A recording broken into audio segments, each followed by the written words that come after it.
E uma coisa que eu tenho percebido, nesse tempo que a gente está vivendo agora, é que as pessoas, elas estão muito fragilizadas emocionalmente, né? O emocional delas está muito fragilizado.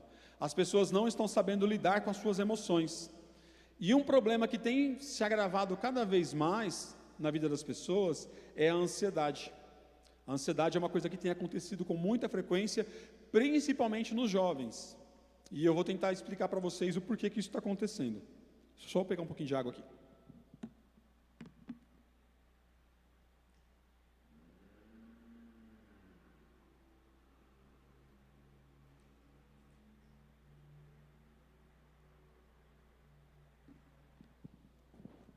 Gostei da caneca, hein?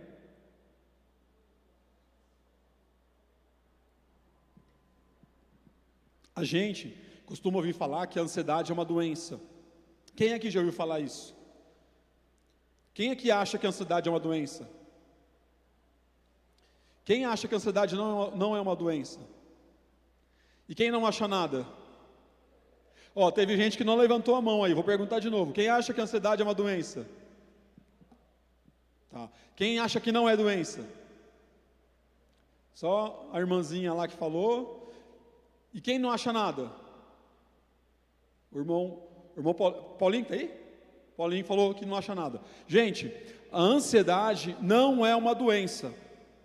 A ansiedade não é uma doença, tá? Vocês estão me olhando assustado por quê? A ansiedade não é uma doença, gente. A ansiedade é um mecanismo de defesa do nosso corpo. Sabia disso? É um mecanismo de defesa. Deus, Ele fez tudo perfeito. Tudo que tem na gente, tudo que tem dentro da gente, foi Deus que fez. E se existe, tem um motivo para existir. E eu vou falar para vocês por que a ansiedade não é uma doença. Imagina que se você fosse atravessar essa avenida aqui, ó, e estivesse passando vários carros correndo, em alta velocidade, e você fosse atravessar essa avenida tranquilo, despretensioso, sossegado, o que você acha que iria acontecer? Ia ser atropelado, né? Provavelmente. O que acontece num piscar de olhos, quando você está atravessando a avenida, que vem um carro desgovernado na sua direção? Automaticamente, sem pensar, o que você faz? Corre. Por quê? Para preservar a sua vida. Por quê? Porque o teu cérebro mandou um sinal para você, né, de que você está numa situação de perigo e você precisa fazer algo para salvar a sua vida.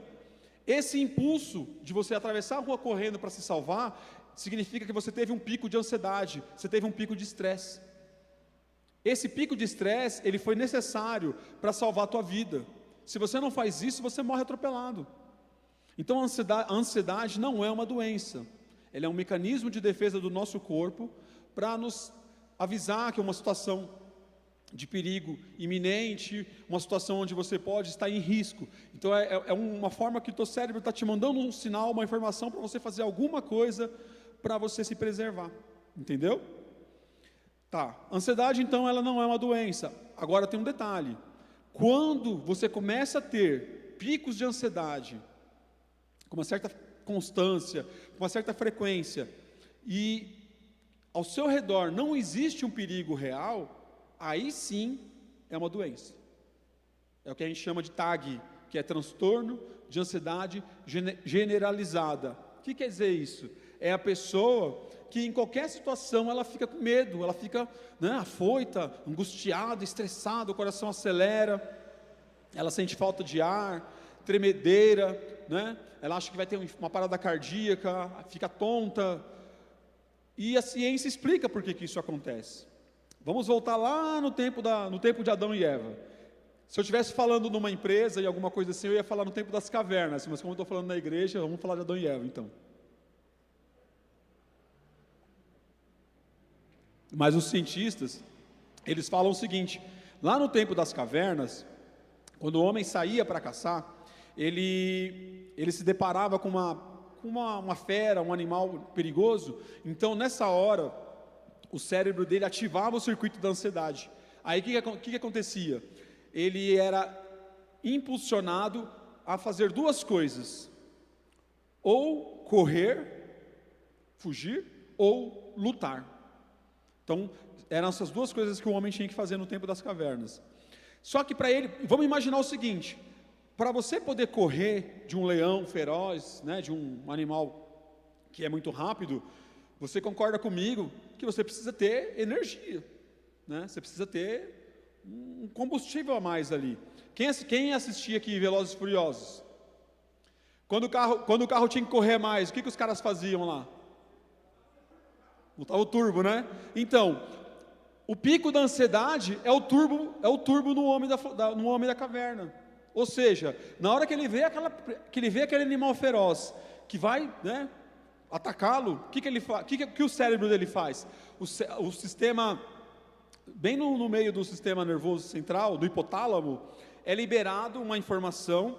Essa informação libera uma descarga muito alta de adrenalina, de cortisol, de outros hormônios, e esses hormônios vão fazer com que o metabolismo dessa pessoa fique muito acelerado, né? Então o coração vai bater rápido. Por quê? Para bombear mais sangue, para mandar mais oxigênio para os músculos, para ele ter mais energia para correr, para fugir. Entendeu? E aí, ele vai conseguir correr muito mais rápido. Tem uma história, não sei se vocês já ouviram essa história, que uma vez uma mulher, ela estava na garagem da casa dela, e parece que o carro andou e prensou o filhinho dela, né? E aí na hora ela estava sozinha, ela não sabia o que fazer, pois ela conseguiu com uma mão puxar o carro, e com a outra mão tirar o filho debaixo do carro. E aí os cientistas falaram, como isso era possível? Porque justamente ela estava num nível de alto estresse, né? E aquela descarga adrenérgica que aconteceu com aquela mulher, fez com que ela tivesse força para poder puxar o carro e tirar o filho dali de baixo. Então essa é uma resposta que o nosso corpo nos dá. Tá, mas por que então hoje em dia as pessoas estão ficando cada vez mais doentes em relação à ansiedade? O que acontece, gente?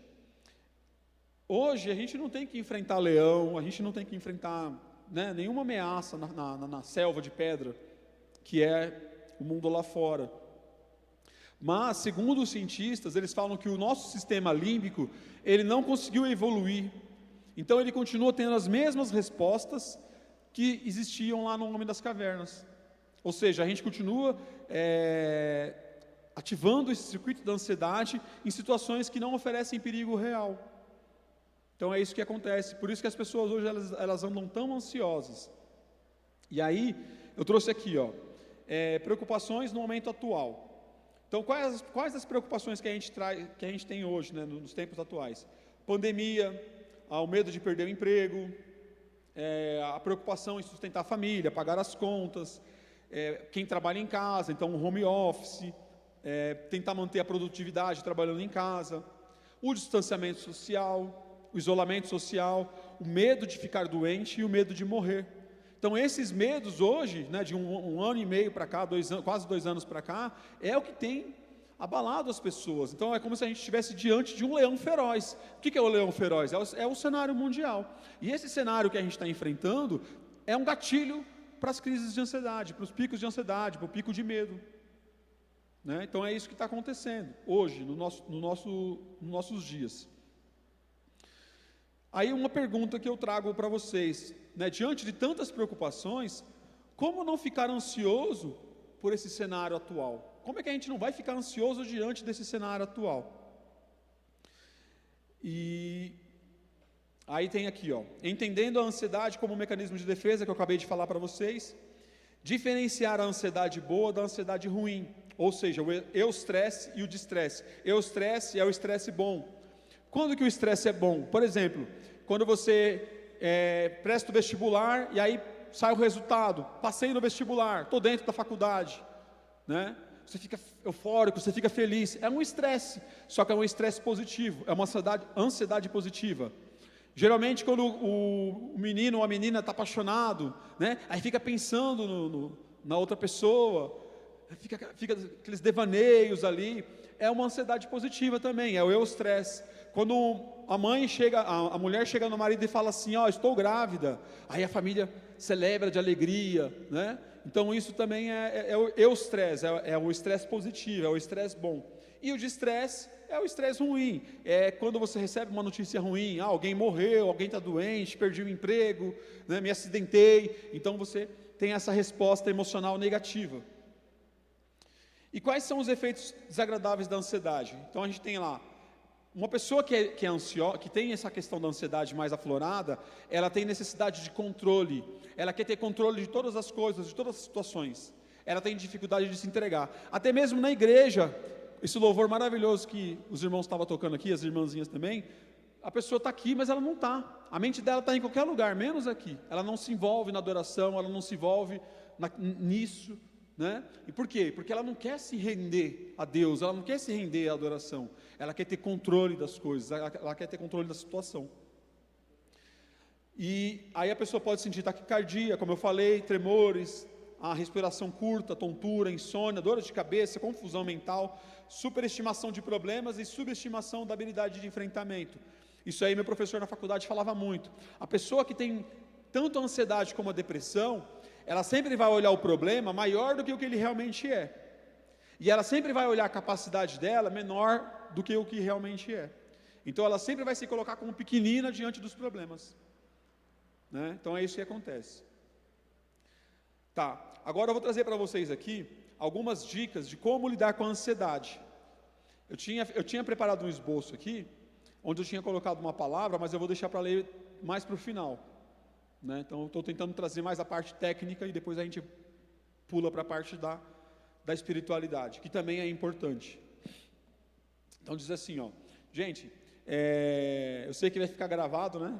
Depois vocês podem retomar lá para vocês lembrarem, mas qualquer coisa, eu deixo o meu contato disponível, quem quiser entrar em contato comigo depois para tirar dúvidas, ou até se for o caso de precisar fazer terapia, alguma coisa assim, pode me procurar. Então, a primeira dica que eu dou para você, quando você se perceber tendo uma crise de ansiedade, você está percebendo que está te vindo um medo, um pânico que você não sabe por quê, teu coração está acelerado, você está começando a sentir falta de ar, um incômodo muito grande, primeira coisa que você deve fazer, beba água, o máximo que você puder, e bebe devagar, tá? Não bebe rápido. Por que tem que beber água, gente? Porque a água, ela vai hidratar teu corpo, né? Ou seja, aquilo que a adrenalina e o cortisol vai consumir, que é a água do teu corpo, você bebendo água, você vai repor essa água, né, do teu organismo. E aí, automaticamente isso já vai te ajudar, tá? Então, beba água. Segunda coisa, trabalhar a respiração consciente. Como que é essa respiração consciente? Normalmente, a gente não tem consciência que está respirando. Você precisa parar para pensar, para respirar? Sim ou não? Não, né? Até dormindo a gente respira. E aí o que acontece? Quando a gente está tendo crise de ansiedade, a gente começa a fazer a respiração curta, né? Essa respiração curta faz a ansiedade aumentar. Entendeu? Então, primeira coisa, bebe água. Segunda coisa, respiração consciente. Como que é essa respiração consciente? Você vai sentar em algum lugar, tranquilo, pode ser no sofá, pode ser encostado no pé de uma árvore, num jardim, deitado na cama, em qualquer lugar, não importa, né? Você vai recostar neste lugar, você vai fechar seus olhos, você pode colocar uma música de relaxamento, você pode colocar um louvor calmo, não coloca um louvor agitado, um louvor calmo, uma música calma, e você vai fazer simplesmente isso. Você vai fechar os olhos, você vai puxar o ar pelo nariz suavemente, aí você vai prender o ar no seu pulmão, você vai imaginar 3 segundos, e vai soltar o ar pela boca suavemente.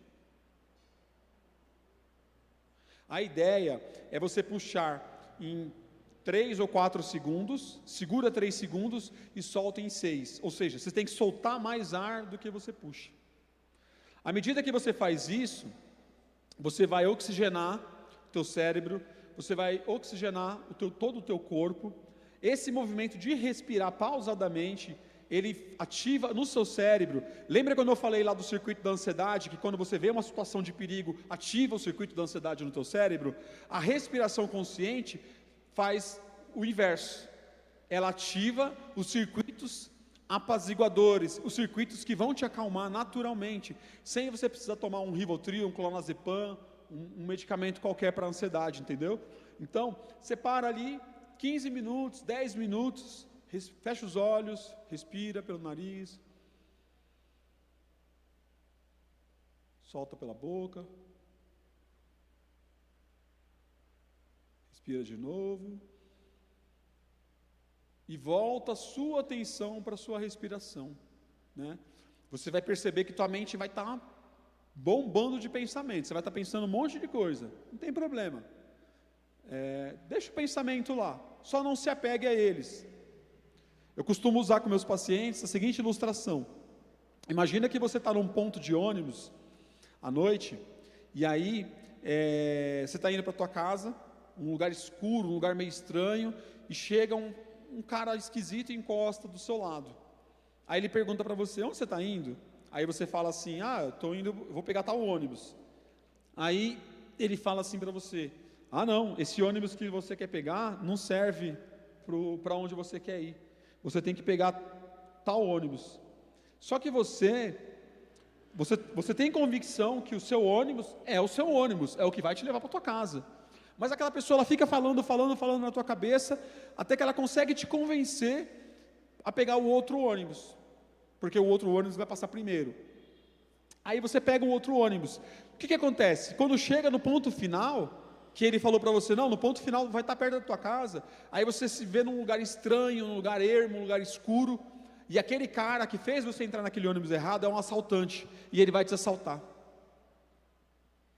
Né? Então, essa ilustração que eu uso é justamente para poder mostrar para as pessoas o que um pensamento, gatilho da ansiedade, ele faz com a pessoa. Ele faz você perder o rumo de casa, ele faz você pegar um ônibus errado, e ele faz você mesmo se levar para uma situação que vai te causar um prejuízo lá na frente. Né? Então, qual que é a chave, gente? A chave é justamente não se apegar a esses pensamentos, né? Porque o segredo está na nossa mente. A Bíblia mesmo fala: resguarda o teu coração, resguarda a tua mente, né? A mente é a base, né, da nossa saúde mental. Então, se você alimenta a tua mente com pensamentos ruins, com pensamentos catastróficos, com pensamentos de violência, de roubo, enfim, de tudo quanto é coisa ruim, isso vai gerar uma grande angústia em você. Então, é justamente identificar esses pensamentos e não se apegar a eles. Tá, beber água, primeira coisa. Segunda coisa, a respiração consciente. Terceira coisa, fazer alongamento. Você já deve ter visto o pessoal da religião hindu, né? Eles fazem o yoga, meditação. Aí o cristão, ele tem um pouco de preconceito com essas técnicas, porque ele fala assim: isso é coisa da nova era, isso é coisa do diabo. Só que, gente, existe dados científicos que comprovam que tanto a yoga, como a meditação, como a oração também, eles são eficazes a trazer paz para o nosso interior. Né? Então, o alongamento, o que o alongamento vai fazer? Ele vai ajudar você justamente a melhorar a sua circulação sanguínea, a melhorar o teu batimento cardíaco.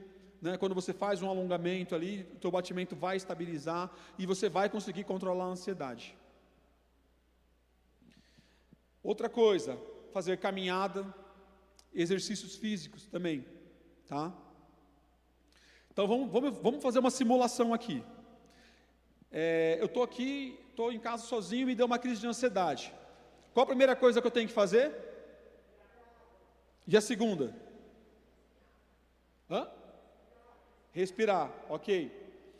Terceira? Alongar, tá. Aí se você bebeu água, você respirou, alongou, e ainda assim a ansiedade não passou, o que você vai fazer? Você vai fazer alguma atividade aeróbica de impacto na hora. Pode ser, por exemplo, 10 polichinelo. Vocês sabem o que é polichinelo? Isso, polichinelo. 10 agachamento, né? Qualquer tipo de exercício que faça com que você extravase essa energia. Por quê? Lembra lá do homem das cavernas, que é liberado aquela carga de adrenalina nele, para ele poder correr? Por que a gente fica com ansiedade hoje em dia? Porque a gente recebe a carga de adrenalina, mas a gente não queima essa energia. O homem da caverna corria, a gente não corre. E aí essa energia fica dentro da gente ali, ó, agitada, agitada, agitada, e aí é onde a gente tem o batimento cardíaco acelerado, a falta de ar, entendeu? Então a gente precisa extravasar essa energia. Então faz lá 10 polichinelo que passa. Se você tiver com dificuldade de desligar esses pensamentos da tua mente, uma outra técnica legal é você fazer uma contagem regressiva de 20 até 0, né? Então você começa a fazer 20, 19, 18, aí você vai indo. O que acontece? Você vai direcionar a tua energia psíquica para essa contagem. Quando você faz isso, a energia que aquele pensamento ansioso está consumindo, ela vai ser desviada para uma outra coisa. Quando ela for desviada para uma outra coisa, aquele pensamento ele morre. Então, por exemplo, você pode fazer um polichinelo contando de trás para frente, 20, né? Então, 20, 19, entendeu? Aí quando você acabar de fazer isso, você vai perceber que a ansiedade passou. Estão entendendo aí? Amém ou não amém? Vocês estão vivos? Glória a Deus. Tá. Gente, evite café, energético, chá preto, refrigerante estilo aquele pretinho lá que eu não gosto. Por quê?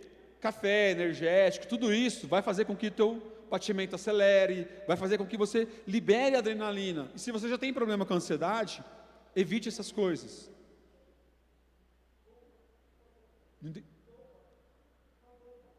Isso mesmo.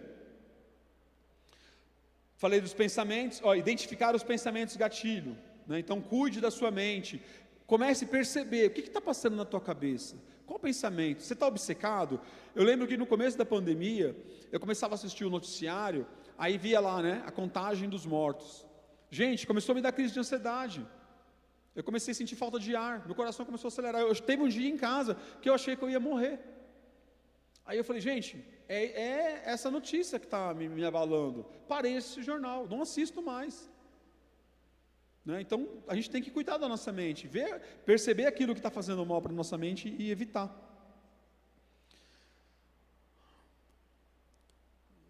Aí evitar pensamentos negativos e catastróficos, como eu acabei de falar, notícias, ficar muito tempo na internet, ficar muito tempo na rede social, no celular, também é gatilho para ansiedade, tá? Por exemplo, a pessoa posta uma foto no Face ou no Instagram, aí ela sai do Instagram, aí ela já fica pensando, nossa, será que alguém curtiu minha foto? Será que alguém comentou? Aí ela já, olha a ansiedade ali, aí ela vai e volta, aí ela olha, aí ninguém comentou, ai caramba, ninguém comentou, já gera uma angústia na pessoa, a pessoa já fica ali estressada por causa disso. Aí ela sai, aí ela vai lá, faz alguma coisa, daqui a pouco ela volta no celular de novo para ver se alguém comentou, se alguém fez alguma coisa. Gente, quem aqui já assistiu no Netflix um documentário chamado O Dilema das Redes? As irmãs lá atrás assistiram. Só as duas que assistiram? Gente, assiste esse documentário, O Dilema das Redes, Netflix. Tá? Vocês vão entender toda a dinâmica por trás das redes sociais. Eu estou tentando fazer um pouco de detox de rede social, né? Eu só entro mesmo para fazer minhas postagens, algumas coisas específicas, mas aquele negócio de ficar rolando página, eu estou evitando de fazer isso, porque isso também é adoecedor. A tecnologia, ela facilitou nossa vida de alguma forma, mas por outro lado, ela está prejudicando a gente não se movimenta mais, né? A gente não gasta energia, e isso está fazendo com que a gente fique mais ansioso. Hoje, vocês que são da geração Y, é tudo assim, ó, né? Não tem paciência para esperar as coisas, que é tudo para ontem. Eu estava comentando com o meu paciente essa semana, que quando eu tinha mais ou menos a idade de vocês, ou até um pouco mais novo, 14, 15 anos, eu lembro que tinha um amigo meu, que ele foi embora para Fortaleza. Sabe como que eu me comunicava com ele? Isso há, 30 anos atrás, como que eu conversava? Por carta. Escrevia a carta, uma caprichada, aí mandava para ele, aí demorava uma semana, 15 dias para chegar lá, aí ele escrevia até chegar para mim, um mês para poder ter a resposta. E a gente esperava, a gente não morria, né? Por exemplo, antigamente, o marido ia trabalhar, não falava com a mulher durante o dia, chegava em casa, ele tinha história para contar e ela tinha história para contar, do dia, né? O meu dia foi assim, meu dia foi assado, tinha coisas para conversar. Hoje não tem mais, por quê? E aí, como é que está seu dia? Estou fazendo tal coisa, e você está fazendo tal coisa. Quando chega em casa já não tem mais assunto, aí está um do lado com o celular e o outro do outro lado com o celular, e não se falam, não conversam. Você entra no metrô, você entra no trem, é todo mundo com o celular na mão, cada um, né, a individualidade ali, as pessoas não interagem mais, não conversam mais. O meu sogro, ele tem um sítio em Palmeiras, a coisa mais gostosa que a gente faz é quando a gente vai para lá, né? Ninguém mexe com o celular, a gente brinca, a gente conversa, pesca, tem lago lá, anda de cavalo, né? A gente toca violão, come junto, conversa, ninguém fica assistindo televisão, ninguém fica... Sabe? É a interação, né, a troca de experiências, isso é muito saudável. Tá. Aí uma outra coisa, que é extremamente importante, é cuidar da espiritualidade. No mundo lá fora, logicamente que a gente não vai falar dessa parte, embora eu como psicólogo para os meus pacientes eu falo, independente da crença da pessoa, eu falo, olha, é importante você ter a espiritualidade. Então, dedicar tempo à leitura da palavra e à oração. Lá em Mateus, capítulo 6, versículo 33, não precisa abrir, diz assim, Jesus apresenta a alternativa para vencer a ansiedade. Mas buscai primeiro o reino e a sua justiça, e todas as coisas vos serão acrescentadas. Então, vamos buscar, gente, o reino de Deus, vamos buscar esse Deus. Essa foi a estratégia que eu usei no começo da pandemia. Quando eu comecei a ver o noticiário, quando eu comecei a ver pessoas ao meu redor morrendo, quando eu comecei a ver pessoas ficarem doentes, eu falei, gente, eu preciso estreitar meu laço de intimidade com Deus. Então eu comecei a orar mais, eu comecei a dedicar mais tempo buscando Deus, buscando essa paz que excede todo o entendimento, a paz que vem do céu, a paz que vem do alto. Porque vamos pensar no seguinte, num cenário de pandemia mundial, não tem o que eu posso fazer para reverter isso, a não ser usar o álcool gel, usar a máscara, né? E tentar evitar um pouco de contato com as pessoas, contato social com as pessoas, mas fora isso não tem como se prevenir. Então o que tem me sustentado nesse tempo é justamente a minha fé, a minha espiritualidade. Agora sim, eu quero que vocês abram o livro de Mateus, capítulo 6.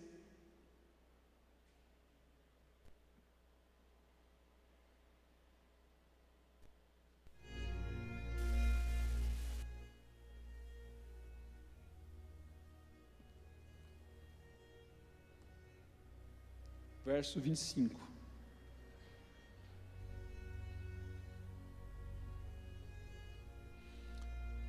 Diz assim, todos acharam, hein? Amém ou espera um pouco? Mateus 6, 25 até o 34. Por isso vos digo, não estejais ansiosos quanto à vossa vida, pelo que haveis de comer ou pelo que haveis de beber, nem quanto ao vosso corpo, pelo que haveis de vestir. Não é a vida mais do que o alimento, e o corpo mais do que o vestuário? Olhai para as aves do céu, que não semeiam, nem ceifam, nem ajuntam em celeiros, e vosso Pai Celestial as alimenta. Não valeis vós muito mais do que elas? Ora, qual de vós, por mais ansioso que esteja, pode acrescentar um côvado à sua estatura? E pelo que haveis de vestir, ou porque andais ansiosos? Olhai para os lírios do campo, como crescem, não trabalham, nem fiam. Contudo, vos digo que nem mesmo Salomão, em toda a sua glória, se vestiu como um deles. Pois, se Deus assim veste a erva do campo, e hoje existe e amanhã é lançada no forno, quanto mais vós, homens de pouca fé. Portanto, não vos inquieteis, dizendo, que havemos de comer, ou que havemos de beber, ou que havemos de vestir? Pois a todas essas coisas os gentios procuram, porque vosso Pai Celestial sabe que precisais de tudo. Mas buscai primeiro o reino de Deus e a sua justiça, e todas essas coisas vos serão acrescentadas. Não vos inquieteis, pois pelo dia de amanhã, porque o dia de amanhã cuidará de si mesmo, basta a cada dia o seu mal.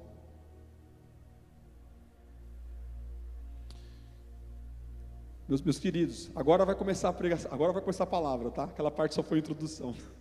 Brincadeira. Olha só o que Jesus está nos falando ali.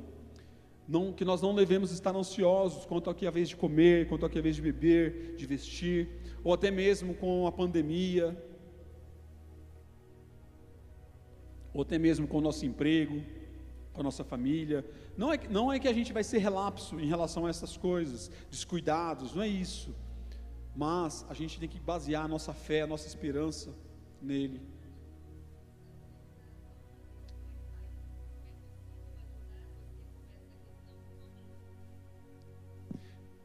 Nós temos que conectar a nossa fé no nosso Pai, nosso Criador.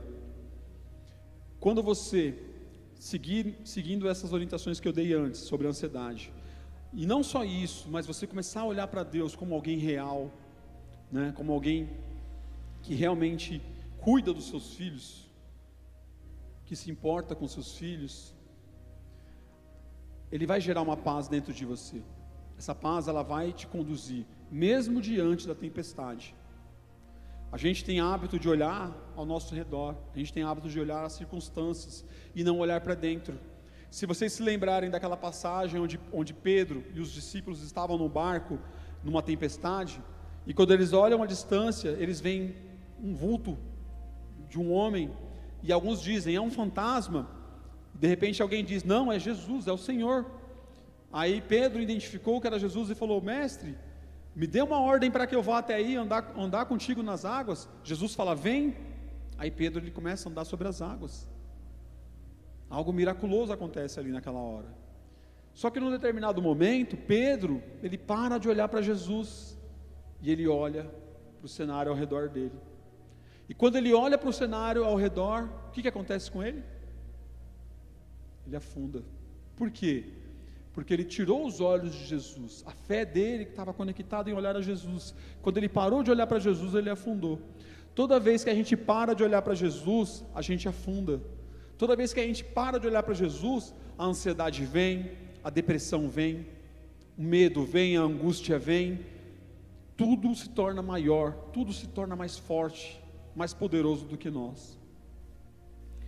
Então, nós precisamos olhar para Jesus, precisamos olhar para Cristo, entender que Ele é o dador da vida, Ele é aquele que nos dá a paz que excede todo entendimento.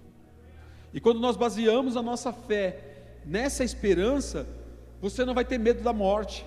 Por quê? Se nós morremos, ou se nós vivemos, nós fazemos tudo isso para a glória de Deus, para a glória de Cristo. Paulo já dizia, né? Morrer é Cristo e viver é lucro.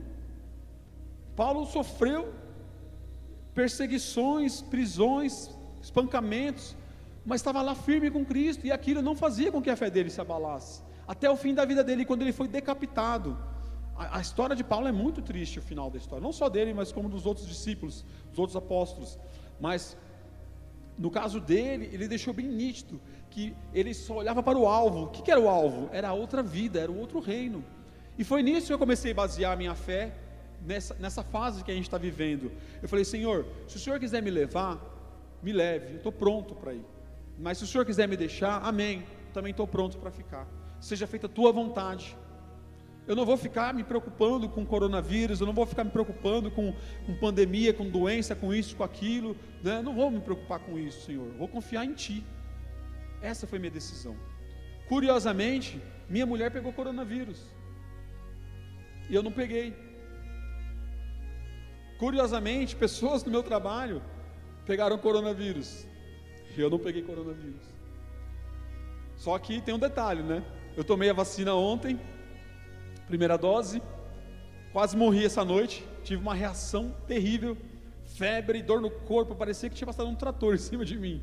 Aí eu até fiz uma postagem no Face, e falei assim, agora eu entendi por que a vacina cura, porque se você não morrer com a reação da vacina, você não morre com mais nada, você está curado, né? Pode vir o que for que você não morre. Mas enfim, só uma brincadeira aqui, mas eu fiquei ruim mesmo, de verdade. Então, gente, é isso. Baseie tua fé, tua esperança no reino de Deus. A Bíblia diz o seguinte: uma vez Jesus estava com os fariseus, e eles questionaram a ele, onde está esse reino? porque quando ele falava do reino, né, que ele veio para trazer o reino de Deus, cadê esse reino? Jesus falou, o reino de Deus não está ali, não está aqui, não está em nenhum lugar aqui que você possa procurar. O reino de Deus está dentro de nós. Então, você precisa buscar esse reino dentro de você, avivar, acender esse fogo no teu coração.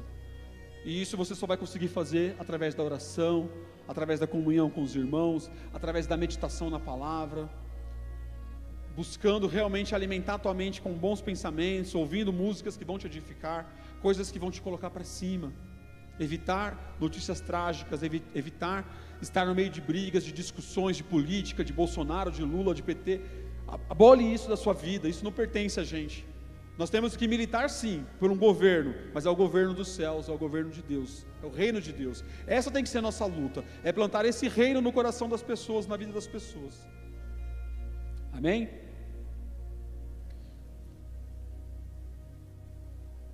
Olha só, até Jesus teve aflições em alguns momentos da sua vida. Quando ele estava ali no jardim de Getsêmani, eu não sei se vocês sabem, mas teve um momento ali que ele transpirou sangue, ele suou sangue, tamanha era a dor na alma dele. Os cientistas fizeram um estudo dessa experiência e eles concluíram que uma pessoa normal não poderia passar pelo que Jesus passou, aquela agonia, aquele sofrimento que ele sentiu ali no Getsêmani, a ponto de transpirar sangue. A carga espiritual que Jesus recebeu na cruz, toda a maldição do mundo, das pessoas que já haviam vivido, que já haviam morrido, e das pessoas que ainda iriam viver, inclusive eu e você, repousou sobre ele. Vocês não fazem ideia, a dor espiritual, a dor na mente, no corpo que ele sentiu, não era só a dor física, mas era uma dor na alma, de sentir toda a sujeira, toda a imundície, todo o pecado do mundo. E ainda assim ele vira e fala assim: Pai, perdoa-os porque eles não sabem o que fazem. E depois ele diz: está consumado. Em Mateus 26, 38 diz: então lhes disse: a minha alma está triste até a morte, ficai aqui e vigiai comigo. E adiantando-se um pouco, prostrou-se com o rosto em terra e orou, dizendo: meu Pai, se é possível, passa de mim este cálice, aquela dor, aquele sofrimento, aquela agonia, tira de mim, Senhor, tira de mim. Todavia, não seja como eu quero, mas como tu queres. Sempre colocando a vontade de Deus em primeiro lugar. Voltando para os discípulos, achou-os dormindo e disse a Pedro: assim nem uma hora pudesses vigiar comigo, vigiai e orai para que não entreis em tentação. Olha só, vigiai e orai para que não entreis em tentação. O que seria a tentação aqui, trazendo para os nossos dias? Quando você se percebe ansioso, quando você se percebe deprimido, triste, significa que você deixou de vigiar, significa que você deixou de olhar para Jesus, assim como Pedro quando afundou ali na água.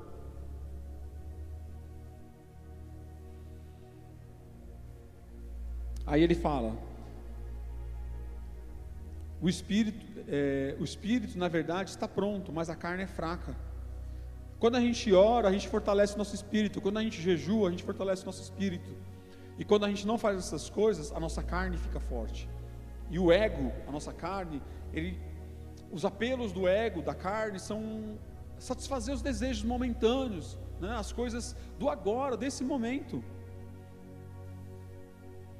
Aí ele diz, retirando-se mais uma vez, orou dizendo: Pai meu, se este cálice não pode passar sem que eu beba, faça-se a tua vontade. E voltando outra vez, achou-os dormindo, porque os seus olhos estavam carregados.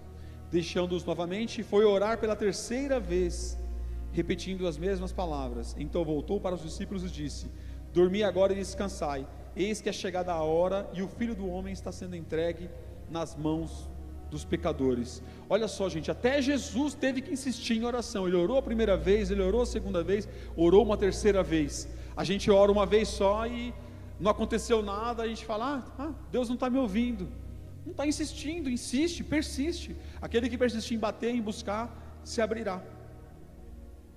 E aí, só para a gente poder finalizar a parte da Bíblia aqui, Filipenses 4:6 diz: não andem ansiosos por coisa alguma, mas em tudo, pela oração e súplicas e com ação de graças, apresentem seus pedidos a Deus.